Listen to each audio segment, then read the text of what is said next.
some women will think that they're not loved because they think they don't deserve to be loved. And they think that the way to get what they want and need is to think they deserve it and find someone who also thinks they deserve it, someone who agrees that they deserve it.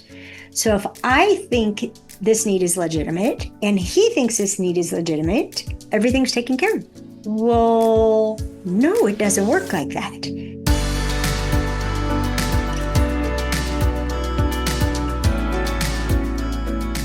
Women scan for strength to look for providers and protectors and people to make babies with, or people to have them be my mentor in some way, provide that. And that men scan for strength in a kind of competitive way. Like, can I beat him? Can I take him? How can I take him? In all kinds of contexts. But then I realized that men are always scanning for strength, but not just as competitors. They're scanning for strengths like a team leader or the leader of the hunt. So they're scanning for strength, and specifically they're scanning for complementary strength. So and the way that one man put it to me, which was just awesome, was they're looking for teammates that will expand their own possibilities in the game. So, yes, so like a Tom Brady was not looking for another quarterback, found Jerry Rice, right? Jerry Rice changed the possibilities for Tom Brady because there were so many people on the lookout for him and his ability to catch almost any ball that all of a sudden the short game was much more effective because so many defenders were occupied. I mean, that's just one simple example of how it changed everything. Well, what most women don't know is when men are looking for a mate, which is different than looking for sex, which is a whole other legitimate thing, but it gets really confused. But when they're looking for a mate, they're looking for complementary strength. So they're looking for a woman who's smart in ways that they're not smart, who can think things that they can't think, that can solve problems in ways that they can't solve problems, that can shift their ways in being that he can't. And so they're looking for that complementary strength in order to alter the possibilities of their life. And the problem is that at some point after the getting to know you part, and maybe we should spend the rest of our life together, women not knowing she's been picked for complementary strength will criticize him for not having her strengths. Why can't you see that? Why couldn't you have solved that yourself? What were you thinking? Why weren't you thinking what I was thinking? Well, I picked you because I'm never thinking what you're thinking. So, Right. yes. So we've been picked for how different we are, and then we pick on them for how not the same they are as us. Instead of admiration, a mutual admiration, that you think of things that I would never think of. And because of what it's taken in our culture to overcome what women have been for millennia and to have a chance at equality and being seen and not having a vote instead of being vetoed, and all the things that people associate with patriarchy, which, by the way, matriarchy can do the same thing in reverse. It's taken so much, and so we're prepared to compete, and we're prepared to prove that we're better than. And that's where it all And you know what? That dynamic happens sometimes in relationships between a woman and a man. Instead of it being a complementary relationship where both people have strengths that come together to expand the possibilities, it becomes like a competition. Like, well, my mouth is open because you said sometimes. It's almost all the time. It's almost all the time. And it starts from the very beginning and we wonder why we can't find someone to marry. Well, because we keep proving to him, you'd be stupid to marry me. I'm going to criticize you for the rest of your life for not being like me. Which comes back to what you said earlier at the beginning, which is men always play to win. If he's not going to win, if he's Yes, not going they to feel always like he play can to, win. yes, yes. And this competing thing, like in the workplace, back to the thing about maybe we're not nearly as successful as we could be. In the workplace, many women think the way to rise is to prove to others that she's smarter than her boss. Prove to others Yeah, she's how's smarter, that going to then go? she'll get a position.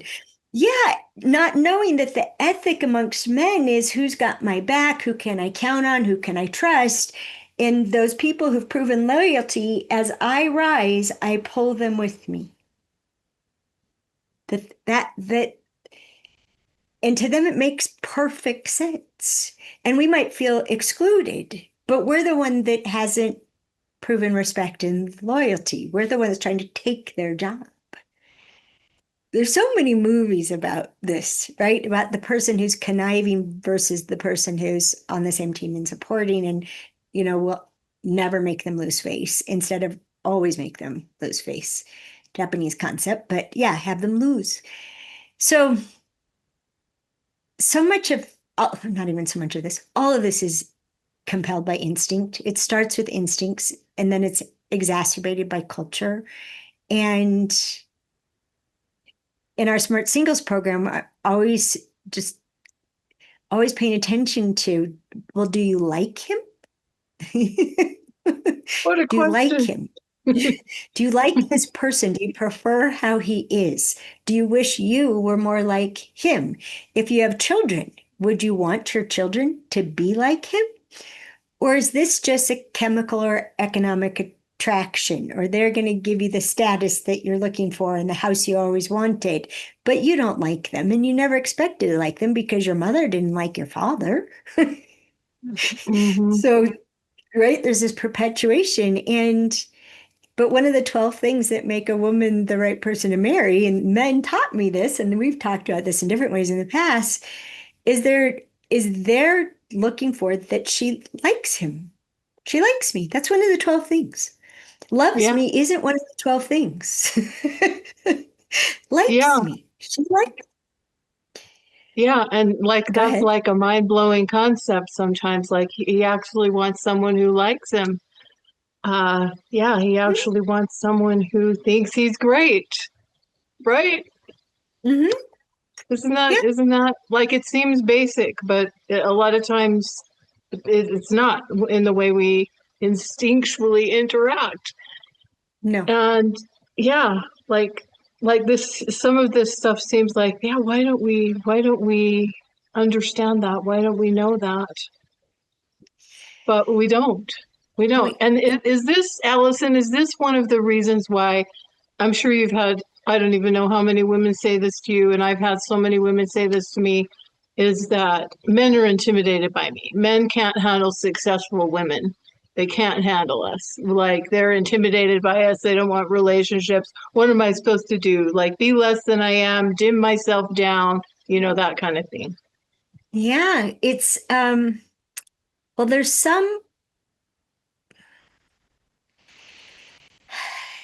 there's a legitimate side of it and the attitude that goes back to why would I sign up for a lifetime to be with someone I can never win with, or I barely ever win with them? Like, why would I subject myself to that? And then there's another side, and I did a program recently called Feels Like Love, Looks Like Math. And it's part of these things I'm creating that I think of as collections. Like dating with distinctions is a collection of a bunch of distinctions that interact with each other. Feels like love, looks like math is the combination of the deserving equation, the appreciation equation, and the worth it calculation. And how do they all interact with it? And something for women to know about the deserving equation is that human beings are compelled to equalize, to get as good as we give as good as we get. That we're compelled to do that. And you can actually predict human behavior by the deserving equation and the appreciation equation. And so some women will think that they're not loved because they think they don't deserve to be loved. And they think that the way to get what they want and need is to think they deserve it and find someone who also thinks they deserve it, someone who agrees that they deserve it.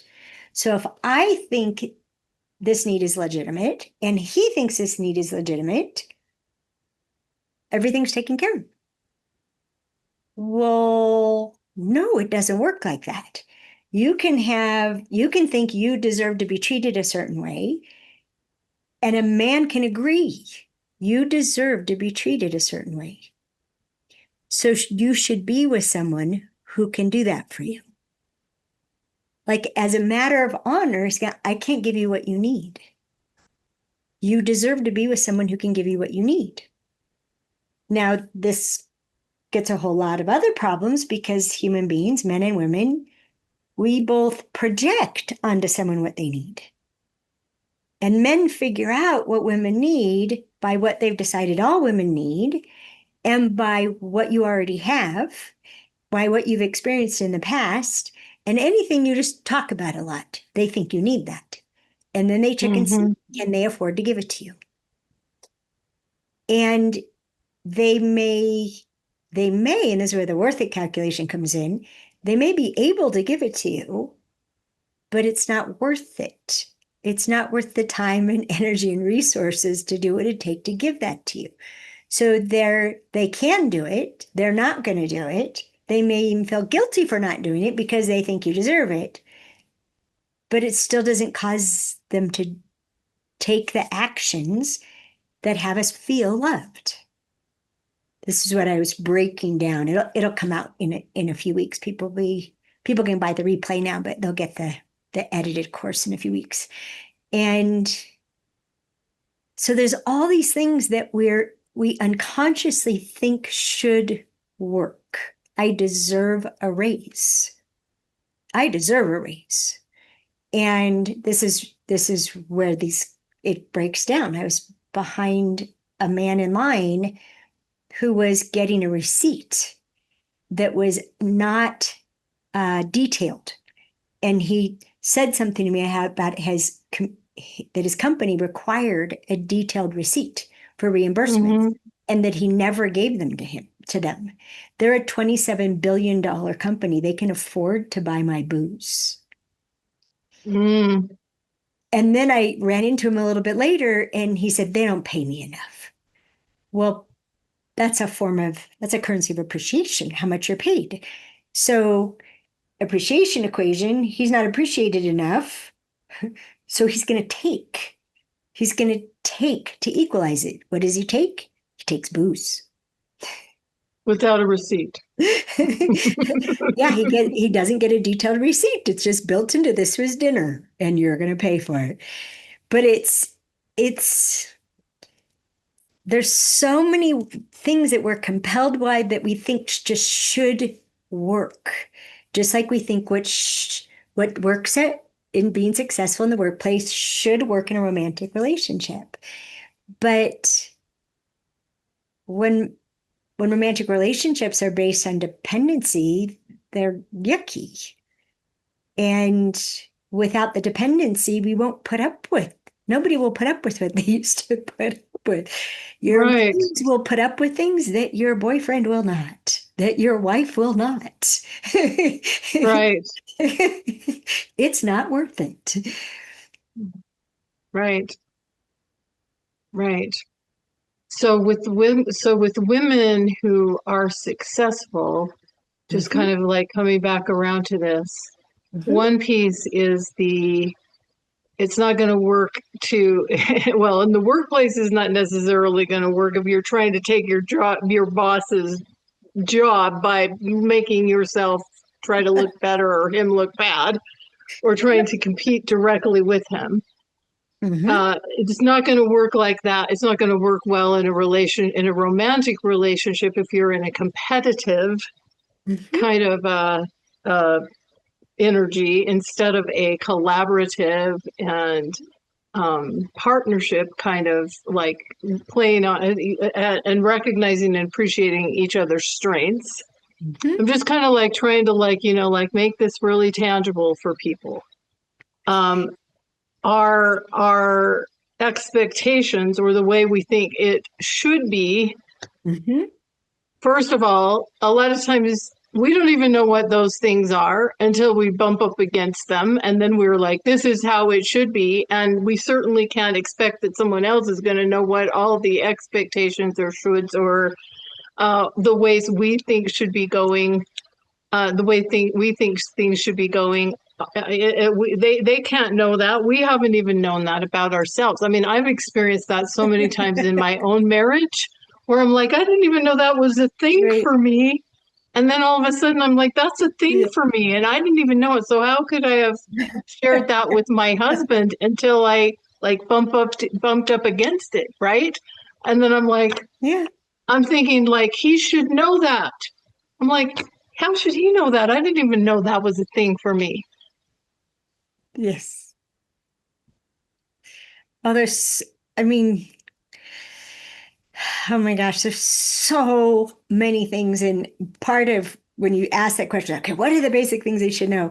I have spent the last 12 weeks rewatching and updating what I recorded in 2020 called Lux, which stands for Liberation, Understanding Extraordinary Relationships. And it's where I encourage everyone to start now.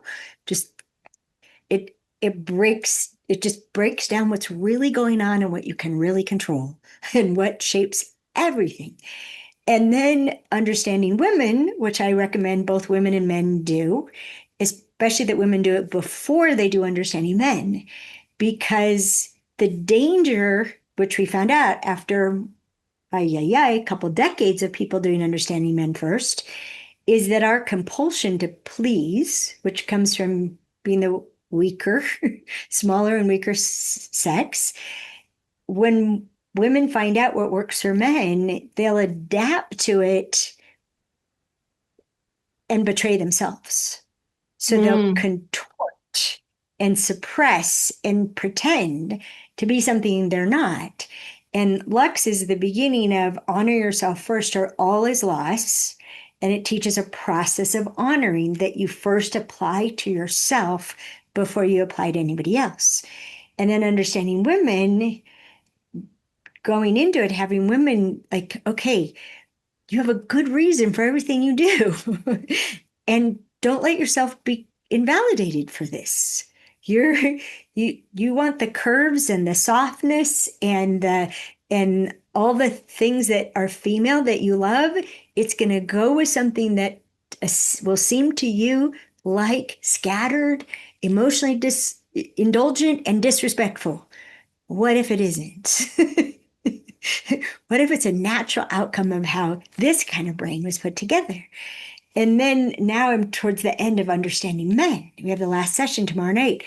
I recorded this 10 years ago, and I'm watching these videos astonished at the volume of the information that we packed into it, how it's still completely applicable, and I'm into more nuances beyond that. And it's when our expectations aren't met, guess what we do?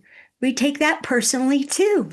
He would have done what he should have done if he loved me, if he cared about me, if he thought I was beautiful, if he respected me, if he thought I deserved that.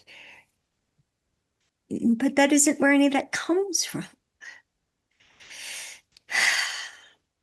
You got me all wound up today, Michelle. Not that it's hard to do. I love how you just walked us through what you recommend as the order of things now. And I love that honoring yourself first is a foundational piece. Mhm. I think that's so important.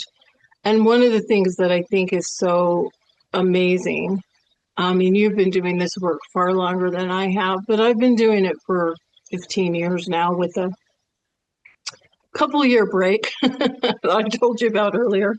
Yes. Um, and the thing that fascinates me, and one of the reasons I love it so much, Alison, is there's always so much more to learn. The more we learn, the more there is to discover.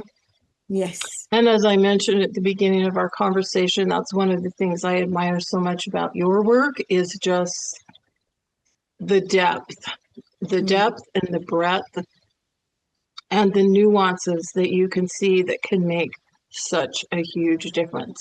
I mean, so many of the things you've said today, if we even took one of those things away from Mhm. this conversation, it can be transformative in what's possible. And as we continue to learn and grow and also have, I guess, the other thing I love so much is you teach us to have compassion for ourselves, for Mhm. others, Mhm. recognizing our humanity. Like when you said, there's a reason you do all the things that you do. Yeah. So don't invalidate yourself. Yeah. And the same Don't message invalidate. too. Yeah. And don't invalidate men, right? And like I remember in one of our conversations, and I've heard this in your work when you're like, what if no one's misbehaving? What a concept, right? Like, what if no one's misbehaving? What if everybody's all the people you know care about you that you get so upset with, what if they're always giving you their best interpretation of what they heard you say?